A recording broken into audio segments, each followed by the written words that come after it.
On your mark. Get ready.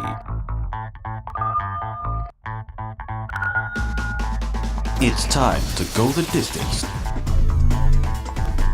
For sports news and sports review, get ready. It's The Pitch.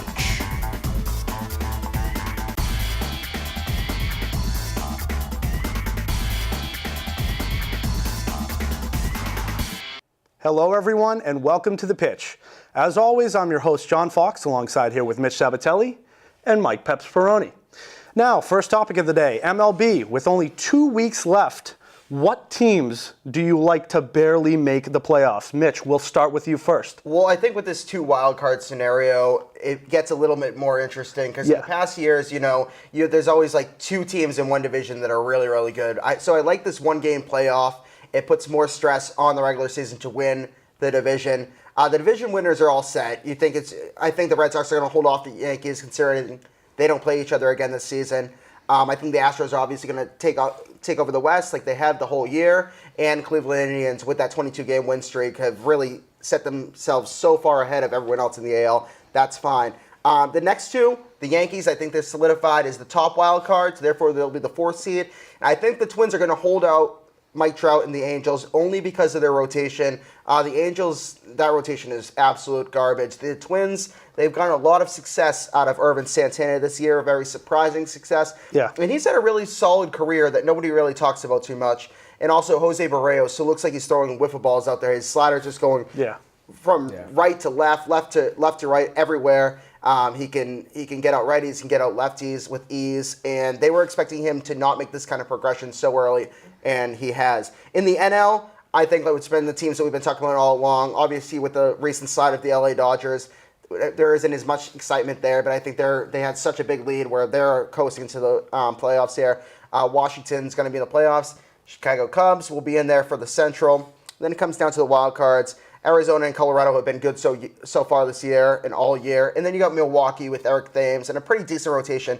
I think the Rockies, because of their offense, not because of their rotation. Yeah. But when you throw Story out there, MVP candidates of Charlie Blackmon, Nolan Arenado, and then you got Cargo and DJ LeMahieu, and the addition of Jonathan Lucroy, I think Colorado's going to hold off in the NL. All right, nice. We'll move to you, Peps. I mean, in the AL East, I got the Red Sox. I mean, not very convincingly, to be honest. But I mean, I think the fact that they've been able to pull off digging deep for extra innings, a ton of extra innings wins has been the reason why. That's been huge, though. I know. It has been. I mean, I think they're going to take the East. Cleveland, obviously, in the Central. I mean, they've won 25 of the last 26. They have the combination of Bauer, Kluber, and Carrasco. So, I mean, I think that pitching rotation itself just speaks volumes. Yeah. The Astros out in the West, I have easily taking it over the Angels. And the wild cards also for me would be the Yankees and Twins. Mm-hmm. I think that the Yankees are obvious. I don't think anyone's going to come catch the Twins, considering everybody in the wild card race is 8-8 in their last 16 games or under, including the Twins, who are one of the 8-8 teams. And I don't see anyone hot enough to catch anyone other than the Twins and the Yankees. In the East, I got the Nationals. I think that they're going to be able to easily hold that one off. I got the Dodgers in the West, and I also have Arizona as one of the wild cards. But I have it reversed. I think the Brewers are going to take the Central, and I think Chicago is going to be in the wild card. Reason being, Brewers have won the last 9 of 11. They're under 4 games back of the Cubs. They got a 4-game series at home against the Cubs, and last time they faced the Cubs, they swept them easily. So, I mean, I think that the Brewers are going to surprise Chicago and give them a wake-up call that they're going to need to try and make another World Series run if they're going to. I think the Brewers are going to take the Central. Couple things I like what you said there is the Cleveland Indians rotation. As much as said about how Terry Francona manages that team and how good that bullpen is, even without the Andrew Miller getting hurt, and the recent emergence of Jose Ramirez and then getting Edwin Encarnacion. But nobody really talks about too much about that rotation outside of Kluber. But Peps made a great comment. Trevor Bauer, his leaps and bounds been better than he was the last couple of years. Carlos Carrasco finally has stayed healthy. And also Mike Clevinger, who in the last couple of months has been absolutely phenomenal for them to be a 4 or 5 starter, along with Josh Tomlin, who has the experience. And I think that's bold of you to say Milwaukee's going to make up that ground, although I think the experience outweighs Milwaukee's potential, and I think Chicago might take over. All right, nice. We'll stay with you for this one, Peps. Yep. World Series contenders. All right. What teams do you think will get to the World Series, and who ultimately out of those two teams do you think will win? I think the teams getting to the World Series are going to be the Indians and the Dodgers. I think the Dodgers are finally going to be able to push through and get to the World Series. I don't think they're going to necessarily win it, but they're going to get there. The Indians, I feel, are an obvious candidate to get there. I think they're gonna take out the Astros. I don't think the Red Sox are going to get past the Astros in the first round. I think the Indians will go the distance. I mean, they won 25 out of the last 26 for a reason. You don't just do that, win 22 in a row and call that a fluke. I mean, I think they're going to run away with it handily. They're going to get some revenge for losing to Chicago in a series they arguably could have won and probably almost should have won in last year's World Series. I think the Indians have this one handily, but it's going to be tough when they face the Dodgers. It could even be tough against the Astros, but I think they can beat the Astros, and I'm pretty certain they'll be able to squeak out the Dodgers and beat them in 6. Okay, nice. Management in baseball is unlike basketball and football. It's not a necessity; it's a bonus. And Cleveland has the best manager in the game. One of the biggest regrets as a Boston fan is letting go of Terry Francona. He's just done wonders for that team and has elevated the bullpen and really transcended the whole game in the postseason, getting to his bullpen early. But now with this emergence of their rotation, I don't see any team in the AL stopping them. And as a Red Sox fan, I'm really kind of excited that we don't have to face them in the first round because they are going to beat us. I do think the Red Sox will prevail against the Astros because they're a little bit less experienced. I know they got Verlander, but I'm not sold on Keuchel as well as McCullers coming back from the injury there. So Verlander is one of the most experienced guys in the postseason. I love that addition from the Astros. If they didn't get him, I wouldn't think they would even have a chance in the first round. But I love that addition from Houston, and their lineup is absolutely phenomenal. It's just a little too young for me. I think the Red Sox, I love the rotation. I love the emergence of Drew Pomeranz there. I like the idea of putting David Price in the bullpen, kind of like in the Andrew Miller role. I think the Red Sox will beat the Astros, and I think Cleveland will beat the Yankees in the first round. But Cleveland's going to beat the Red Sox because of management, because the Francona to Farrell is a huge difference in strength there, and their bullpen is the best in the game. In the NL, it's a little bit closer there. Dodgers have been the best team in the NL the whole year, although they always seem to screw up in the postseason. I think this is the Nationals. I think this is the Nationals here. They have 2 number ones with Scherzer and Strasburg. You throw in Gio Gonzalez. You know, they got Sean Doolittle from the A's, so their bullpen's a little bit better. They've got good management as well, and that lineup is one of the most underrated lineups in the game with Rendon and Murphy and now Zimmerman, who has 33 home runs, and Trey Turner, and they're getting Bryce Harper back. I think they're going to overtake the LA Dodgers. And all the other teams, you know, Arizona and Colorado don't have good enough of a rotation. Chicago doesn't have that same kind of it factor as they had last year. And so I think it's between Dodgers and Washington. I like the Washington to beat Cleveland in an upset in the World Series. Nice. Okay. Moving on.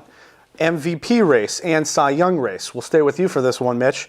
Who do you think will win the MVP and the Cy Young for both the AL and the NL? We'll start with the AL. Okay. Jose Altuve, this is no discussion. You know, you had Chris Sale, Kluber could possibly be in contention there. If the Angels get into the postseason, maybe Mike Trout can get in there. But numbers-wise, this guy's been so good for the last 3 or 4 years. He's hitting 350 again. He's even elevated his game with steals and home runs. He's now hit 24 home runs in the AL. Yeah, and really, he's been the stability there for Houston. You know, Correa's come and gone with injury. Springer's been really good, but then he's had some rough patches. McCann, Beltran, all these guys are a little bit older. The one constant there is Altuve. Even with that pitching, he is the heart and soul of the team. He is the most valuable player to his team. The AL Cy Young, this second half has been all Corey Kluber. Chris Sale had such an advantage in that Cy Young discussion, but the last couple of games it's been shaky. You know, before it would be like, oh, Chris Sale's you lose by 1 run. And Chris Sale gives you 9 innings and it's a no decision. Now Chris Sale gives you 8 innings, no decision. At least like 3 or 4 and times now the Red Sox are actually giving him runs, but he's just getting battered. But he's still maintaining an under 3 ERA, and he's He's about like what, a dozen strikeouts away from 300. Yeah, and that's the main difference is the strikeouts. But you can't give a guy a Cy Young just because of the strikeouts. But I will say, when Chris Sale comes out there, I don't think he cares about the runs. He only cares about winning, which is huge. Yeah. But Pomeranz has really been that savior for the Red Sox, and I'm going to say this is a really tight Cy Young. Pomeranz is 16-5. He didn't win. He didn't win yesterday. I'm going to put. They went into extra innings and won on an error, right? Yeah. Yeah, 1-0 in 11 innings. I think the big four there is it's two different tiers. You got Kluber slightly better than Sale, and I think Pomeranz is number 3 over Severino. Severino today faced Minnesota. He only lasts 3 innings. Yankees need Severino to be their ace. There was a time where Joe Mauer was up there with bases loaded, and I was like, okay, we need Severino to shut him down. And him and Polanco both got singles, and I just don't think he's as dominant as before.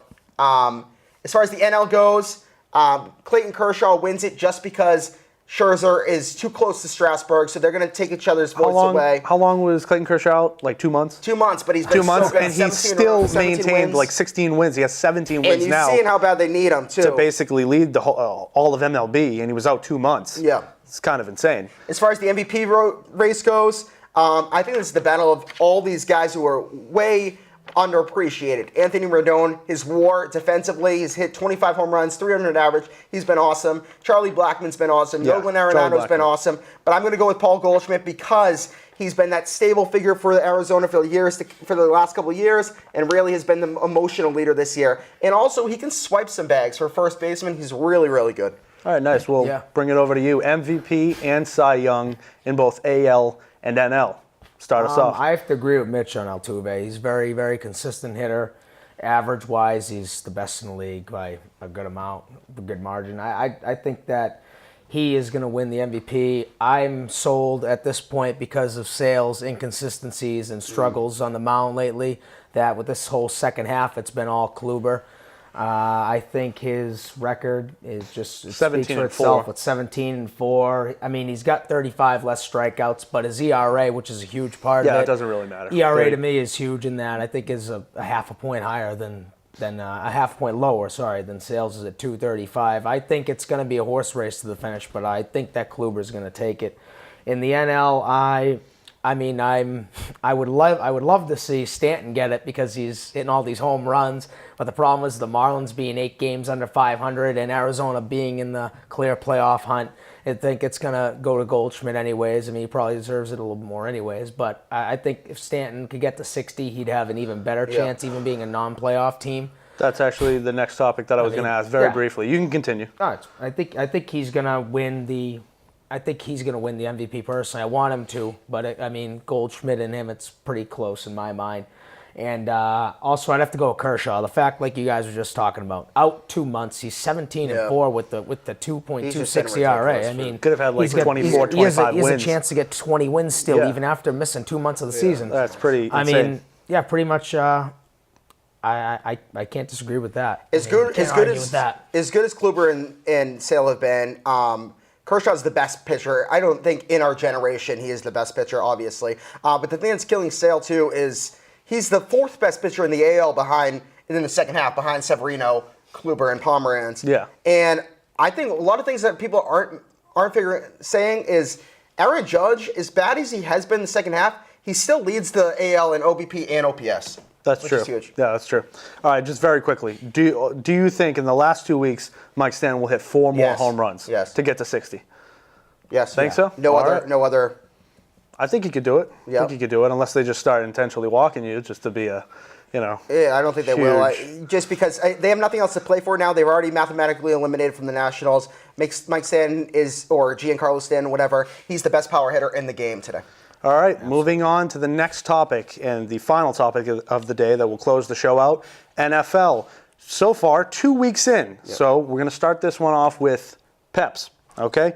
Biggest surprise team so far throughout the 2 weeks. For me, it's got to be the Detroit Lions. I think that the fact that they went on the road into New York and just pretty much manhandled the Giants. I mean, they made the Giants look like the supposed Super Bowl contenders they were supposed to be before the season even started. The Giants and they have just absolutely no blew 'em offensive out. line. I mean, they were just- dropping passes all over the place. Oh, yeah, Marshall, yeah. Beckham. I mean, they all look terrible except for the tight end. Ingram dropped a second touchdown. Yeah, that's. I been mean, I good, think he though. was the only one who performed pretty much. So they have no running game whatsoever. Detroit made mincemeat of them. They just look terrible. I mean, the thing is, Matt Stafford's playing a lot smarter football. He's using the run game with the Dula to his advantage. Who had a career high 85 yards, I believe, last game. He was getting stuffed a lot of times, though. He was, but I mean, 17 for 85 that's still 5-yard average carry. So I mean, that's solid for him, and he's finally stepping in. Ebron with a nice big touchdown. I mean, finally those two guys that were supposed to be what they're now starting to become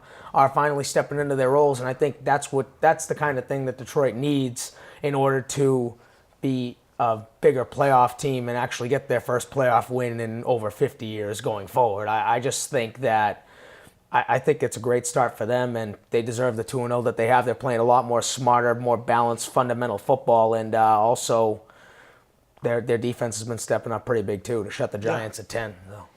I think the most surprised, I love the Detroit Lions pick I pass, and the fact that people are always sleeping on Minnesota and Detroit. They had really good starts of the year last year, but my biggest surprise is Kansas City Chiefs being a bona fide Super Bowl contender. I think everyone thought it was a cakewalk for the Patriots to get to the Super Bowl again, but that division with the Chiefs, Denver, Oakland, and the Chargers, any of those teams could have a chance right now in the AFC. Even the Chargers, they're 0-2, but both of their losses they could have easily won. But the Chiefs, the reemergence of Alex Smith, not only just being a game manager, but he absolutely destroyed the Patriots secondary. The new really good, Legion of Boom East there with McCourty, Butler, and Gilmore. I think he's really taking that Patrick Mahomes draft pick to heart and thinking, okay, no, this is my team. I want this team. And the new fresh blood of Kareem Hunt has been an absolute MVP for the first 2 weeks. My sleeper pick. The first two weeks, he is the MVP. They have a great offensive line, and that defense is still as good as it was last year. They did lose Eric Berry, but Chiefs are the real deal. And also my other surprise is how bad the NFC is compared to what people thought they were going to be. I think right now it's Atlanta, and really that's about it. Packers and Seahawks have been a pretty solid disappointment. They have. Okay, moving on. We'll stay with you for this, Mitch. Next question. Who are the top 5 teams in the league right now? Let's try to be quick on this because we're running a little short on times and our top 3 matchups of the week. Power rankings are all about right now. And right now the top 5 teams in reverse order. Denver, Trevor Siemian looks like an actual quarterback. He's finding Emmanuel Sanders and Demaryius Thomas. The Patriots, they're back in their winning ways. They're going to be there at the end of the AFC. And I love how they use the screens a lot more with their running backs. The Falcons, they're the best team in the NFC. That offense is as good as it was. Losing Vic Beasley is going to hurt them, but I think that defense is still going to be good. Oakland Raiders, you've seen Marshawn Lynch, how much fun he's having last week. Michael Crabtree, Amari Cooper, and Derek Carr is going to really lead that offense, and Khalil Mack on that defense. They're number 2 best team in their division, and number 1 best team in that division is the Kansas City Chiefs, like I just mentioned. Hill and Kelsey and Hunt is a triple threat right there for the Kansas indeed. City offense. Peps, your top 5. I can't agree more with the top team that you picked there in Kansas City. I mean, they're just the most balanced overall team I've seen on the field of any of the teams out there right now. And their 2-0 start, even with the struggle, was good for them. So I mean, I think that I think they're the most balanced team. Next, I'm gonna have to go with the Falcons. I think the fact that, which I mean, people don't see as with Chicago, the thing is playing in Chicago is tough. I mean, their defense is still relatively tough, even though they're not that good of an offensive team. They came out with the win there. I mean, that looked like a little bit of a struggle. But the fact that they were supposed to face Green Bay and they were supposed to get smoked, they made They made Aaron Rodgers and Green Bay look like nothing. I think, and I love that stadium now too. That stadium's sick. Mercedes-Benz Stadium it's beautiful. I mean, but the Falcons I think are second. I have to go Raiders third. And then I'm going to have to go Broncos 4th and the Patriots 5th. I like it. Nice. All right, moving on. We'll start with you for this one, Mitch. Top 3 matchups of the week in Week 3 of the NFL. Game number 1, Atlanta Falcons versus the Detroit Lions in Detroit. This is the game of the week. The fact that it's in Detroit's even better. Matt Stafford and Matt Ryan have been the 2 best quarterbacks in the NFC thus far. They really just embarrassed Aaron Rodgers last week. I'm going to go with the Falcons here. I think they're going to be on a run for the next couple of months here. They're going to be airing it out, definitely. Falcons are the more overall better team in each category in my mind. Quarterback's a little bit better. Running backs are more established, and there's 2 of them that are better than their starting running back. Julio Jones just speaks for himself. Yeah, I don't see how they don't win this one handily. Yep. All right. Moving on. Game number 2. The Seattle Seahawks versus the Tennessee Titans in Tennessee. Peps. I mean, I've always been on the bandwagon of people that thought that Tennessee was going to get better over the years, but I haven't seen it. I'm still not sold on it. I think the Seahawks are going to go into Tennessee and prove why they're still the Seattle Seahawks. I think they're finally going to score some touchdowns. I think they're going to finally hit 20 points for the first time and get their second and third touchdowns of their offensive season this year. That's pretty terrible. That's been I think that's been the shock of the NFL. I think the Titans. So far. I think the Titans are going to play all right. I think they're going to struggle. I put it like a 21-17 kind of game for Seattle. A 2017, I'd say. Yeah, Seahawks are going to want this to be a really low-scoring game, whereas the Titans are going to want this to be a high-scoring game. It seems like the last few years, everyone's had the Titans as their sleeper.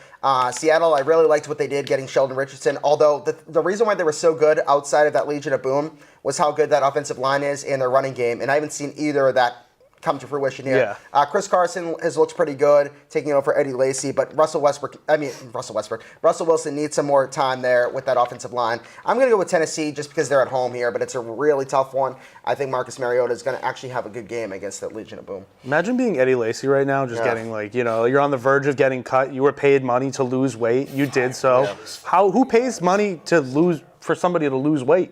You're just ready for this? I will say that offensive line is in shambles, though. Derrick Henry is going to be it's terrible. Derrick Henry? It's terrible. But still, with the offensive line in shambles, nobody can really sack Russell Wilson. He finds a way to escape again and again each and every week. You got to really watch him to appreciate it. Derrick Henry is going to have a top 5 fantasy impact this week. Okay, nice. All right, Mitch, game number 3, our final top matchup of the week. Yep. The Tampa Bay Buccaneers are coming into Minnesota Vikings home territory. Who is going to win this game? This says a lot. I don't know if Sam Bradford is going to be playing or not. They are a much better team. This is sad saying this. I'd assume Bradford would be playing. Yeah, I'm going to say they're a much better team with Bradford. He has a knee injury, correct? But I'd assume he'd be back. Keenum was horrible, though. Yeah. But the Chase Vikings, Keenum. a lot of people didn't realize last year, they forget, in other words, that they were 6-0 last year. So they're a really good beginning of the season team. But the Buccaneers are my sleeper in the NFC this year. Their offenses look good. Their defense was the top fantasy output defense last week, and I think their defense has improved. Jameis Winston's going to have a field day against the Vikings. I expect Mike Evans to have a bad game going against Rhodes, but other than that, I think the Buccaneers roll. What about Deshaun Jackson? That's what I think. I think he's gonna have a big game. I don't think it's gonna be a field day for Winston, but I mean, I think that the Buccaneers will in the end. They'll pull it out. I think it's gonna be like a 20-10 game Buccaneers kind of deal. Okay, nice. I actually like 21-10 Bucks. All right, moving on to our final topic of the day: fantasy football advice for Week 3. Now we'll start with you, Peps. What's some fantasy advice? Sleepers, busts, booms, go. Not that I really should be giving out any advice. Personally, having a rough start myself, but I've been staying constantly on that waiver wire. I'm probably topping pickups because I'm just desperately looking for any sort of hope. But I got to Chris Thompson before anyone else did. I like that pickup because Rob Kelly is just a bust. Reminds me of a little younger Eddie Lacy. I think he's a big bust. I was never big on picking him anyways. Yeah. Until Perrone actually starts to catch more flow in the offense. I think Chris Thompson's the guy. I think he's going to get more carries. I think they want to give him the ball more. Things seem to happen when the ball gets into his hands. So I feel like Chris Thompson is also is a great person to add this week and possibly throw in your fantasy lineup. Also, I think that Chris Carson becoming the number one running back in the Seattle backfield is a huge deal. Pending hopeful offensive line restructurement, I think that he'll still be a pretty consistent, for now, 10-plus fantasy point running back, possibly when the Seahawks get their offense going a little bit more. So those are my two that I believe are very good top pickups. Cool, I like that. I had both those guys too as well. But weeks 2 and 3, the end of week 2 going to 3 is one of the most pivotal waiver wire weeks in the entire year. It gave you 2 weeks to see it. It gets you out of those Alex Ogletrees, who have one anomaly of a first week. But now 2 weeks, you got a little bit more of a constant pattern there. I love what I see from, like Pep said, Chris Carson. I think he's going to be the running back for the Seattle going forward. But right now in the waiver wire, I want you to target guys who, might be behind, maybe younger guys who might be behind, like I talked to Fox off the air, younger guys that might be behind guys who might have injury risks. Marlon Mack of the Indianapolis Colts behind Frank Gore. He's a little banged up. Deontay Foreman behind Lamar Miller, who hasn't really shown much. What about Jamal Williams, maybe? Jamal Williams. Ty Montgomery? Yep. He's injury prone. Just picked up Rashad Higgins. Corey Coleman's out with a broken hand. And maybe, so I think he's going to be number one. Maybe 11 targets last Maybe week. possibly Orleans Darkwood, just because Paul Perkins is terrible. Yep. And shouldn't be an NFL running back. I will say it's bad. Samaje Perine will take over for Rob Kelly even when he is healthy. And lastly, do whatever you can in the trade market to get Joe Mixon, because I think this is the final week where he blows up. Yeah, they got to establish a running back there. The problem is with that team. I mean, Andy Dalton's inconsistent as it is. You can't have 3 running backs for him. There's just way too much inconsistency. There has to be a 1 and a 2. I don't think there's a running back I hate more than Jeremy Hill, actually. Yeah. He's very inconsistent. Yeah. Any last minute busts for this week? Who do you think will underperform vastly? I think a lot of people Mike Wallace, thanks for the I think a lot of people 15 are yards on in 2 weeks. That Tom Brady bandwagon. I think he might have a bad week going against Houston, just because he doesn't really care about the numbers. So I think it's going to be a big running week, a big James White week for them, and also Matthew Stafford. I think he's going to settle back down, but I think he's still a bona fide. And he's not worth $30 million a year, but he's pretty close. All right, nice. Well, that pretty much wraps us up for this episode of The Pitch. You can be sure to follow us on Facebook, like us on YouTube, follow us there, subscribe, the works, Twitter, Vimeo, almost said Venmo. But until next show, guys, keep it real.